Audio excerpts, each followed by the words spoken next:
श्री राधा कृष्णाय नमो नमः। सर्वप्रथम मैं भगवान श्री राधा कृष्ण के श्री चरण कमलों की वंदना करता हूँ। आप सभी भक्त श्रोता जनों को भी सादर नमस्कार करता हूँ। ग्रंथ श्री श्री राधा रस सुधा निधि से आज हम उस अध्याय का श्रवण करेंगे जहाँ पे राधा रानी को प्रेम सरोवर के कमल की संज्ञा दी गई है, जो इस ग्रंथ में इस प्रकार से वर्णित है।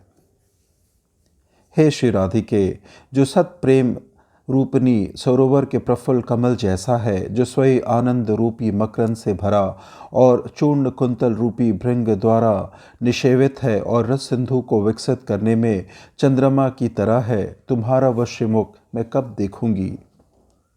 श्रीपाद का स्वरूपावेश उद्योपांत समान भाव से चला है। स्वरण में स्वयं की कोई चेष्टा नहीं, स्वरण स्वाभाविक है। प्रार्थना तरंग में तैरता श्रीपाद का चित्त लीला राज्य में जा पहुंचा है। श्रीमती की कृपा से उन्हें इसी लीला का स्फुरन प्राप्त हुआ है।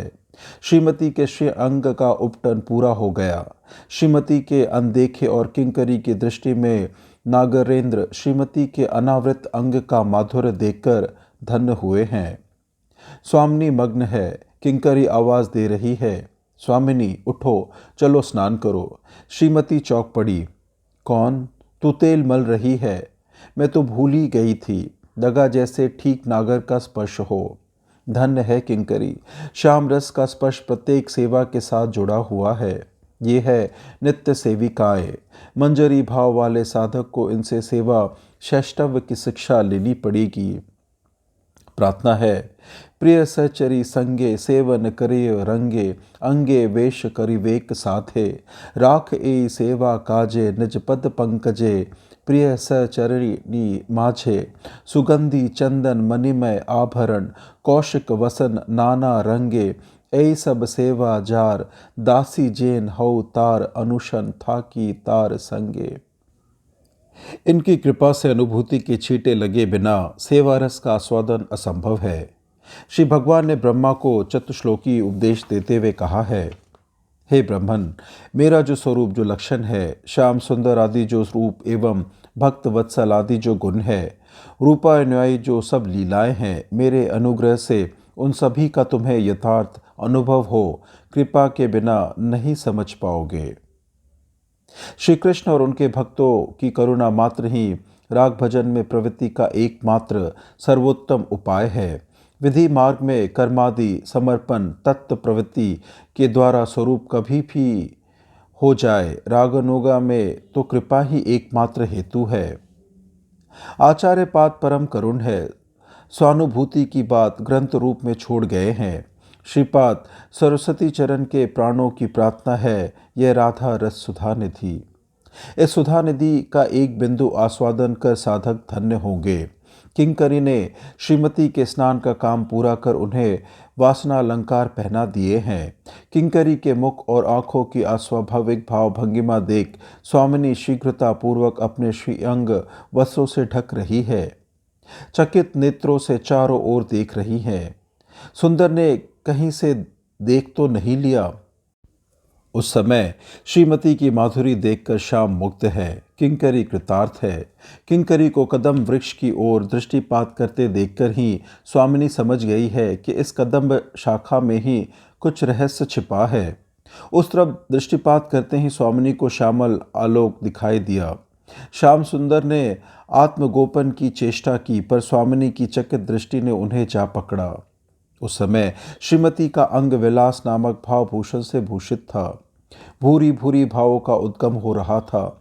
लज्जा और वाम उन्हें धर की ओर खींच लेना चाहते थे। अविद्या उन्हें वन में कुसुम चयन करने की प्रेरणा देती है, मानो कि स्नान के बाद सूर्य पूजा के लिए फूल तोड़ने हेतु ही सुंदर यमुना घाट पर स्नानार्थ आगमन हुआ था। अवहित्या यही भाव व्यक्त करना चाहती है। फिर आनंद और मदन में प्रेममय के तन मन में अल्पकल्पनीय दशा ला उपस्थित की गई है। उस समय की भाव माधुरी देख श्याम सुंदर स्वयं को धन्य समझ रहे हैं, कृतार्थ मान रहे हैं। ऐ भाव युक्त देखी राधस्य नयन, संगम हईते सुख पाए कोटि गुण। श्रीमती आंख के इशारे से किंकरी को धमका रही है, तूने देखा तो कहा क्यों नहीं? किंकरी भी नयन भंगिमा के माध्यम से ही उत्तर देती है, मैंने भी नहीं देखा, तुम्हारे साथ साथ ही देखा। यमुना पर स्नान के लिए आना भी श्री कृष्ण प्रेम की ही विलास वैचित्री है। प्राणों की आकांक्षा है स्नान के बहाने कन्हैया से भेंट होगी। मन का मणिकक्ष अभिलाष पूर्ति के आलोक से समुद्भासित हो उठा है। लज्जा, वाम्य, हर्ष, अभिलाषा आदि भावों के कारण वदन माधुरी ने कैसी अपूर्व श्री धारण कर ली है, उसी वदन माधुर्य का वर्णन है इस श्लोक में। कवियों ने चंद्र या कमल के साथ श्री राधा के मुख की तुलना करने का प्रयास किया है, किंतु ये सब प्रपंचिक पदार्थ उस अप्रपंचिक प्रेम स्वरूप की क्या धारणा करेंगे। प्रेममयी को प्रेम से ही समझने की चेष्टा करनी होगी और उपाय नहीं है। तभी तो कहा गया है, सत प्रेम राशि सरसो विकसत सरोज। सुनिर्मल श्री कृष्ण प्रेम राशि के सरोवर में वह श्रीमुख है, सुविकसित सरोज। श्रीमती के श्रीमुख की तुलना यदि कमल के साथ करनी है तो वह कमल जलीय पदार्थ का विकार न होकर यदि श्री कृष्ण प्रेमामृत राशि से भरे सरोवर का विकसित कमल हो, तभी यत्किंचित तुलना के योग्य हो सकता है। इस समय स्वानंद ही उसमें सिधु या मकरंद है। श्री कृष्ण दर्शन के कारण जो हर्ष और अभिलाष है, वह भाव में श्रीमुख पर सुविकसित होकर मकरंद की तरह आस्वाद हो गया है, अथवा स्वानंद सिंधु अर्थ में स्वास्वस्त प्रियतमस्य आनंद सच्चिदानंद रूप पत्वात श्री कृष्ण उन्मादक सीध स्वरूपम। श्रीमती के वदन माधुरी इस समय श्री कृष्ण के लिए उन्मादक है। इस मकरंद के मत्तता गुण से श्री कृष्ण पागल हैं, अथवा सयाना सखी मंजिराना आनंद सीधु। जो उस समय श्री राधा की वदन माधुरी की आस्वादन का सौभाग्य प्राप्त करती है, उन्हीं सखी मंजरियों का आनंद मकरंद। उस भाव में विभावित शाहिद साध भक्त भी इस मुख माधुरी की स्मृति में प्रेमानंद में मत्त होते हैं। भावना का आस्वादन बड़ा ही मधुर है। स्मरणनिष्ठ साधक का हृदय जब स्मरण अभ्यास के फलस्वरूप सुपरिपक्व हो जाता है, तब वह भावमयी को प्रत्यक्ष जैसा ही अनुभव करता है। प्राकृत आवेश को लेकर राधा रानी का स्मरण नहीं चलता। व्यवहारिक आवेश मन को पंकिल कर देता है। साधक साधन अभ्यास के फलस्वरूप क्रमश जागतिक संस्कार त्याग कर अप्रकृत रस का संस्कार प्राप्त करता है। मन लगाकर भजन करने से कुछ न कुछ अनुभव होता है। श्रीमती साधस्नता है।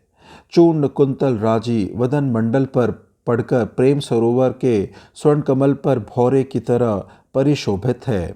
भृंग मानो मकरंद के लालच में कमल की सेवा कर रहा है। श्याम सुंदर धीरे धीरे पेड़ की डाल से नीचे उतरे।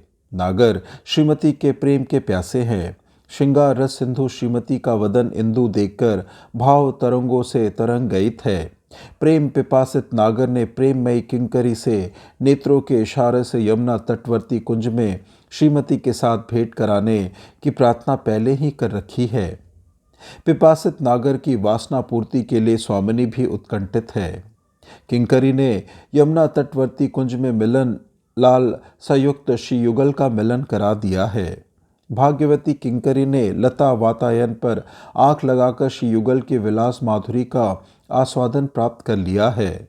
सहसा स्फूर्ति विराम हाहाकार के साथ प्रार्थना, वो मधुर लीला कब देखूंगी। इस प्रकार से ग्रंथ श्री श्री राधा रस सुधा निधि से आज के अध्याय की संपन्नता होती है। श्रवण करने के लिए और अपना बहुमूल्य समय देने के लिए आपको धन्यवाद। त्रुटियों के लिए क्षमा प्रार्थी हूँ। श्री राधा कृष्णाय नमो नमः।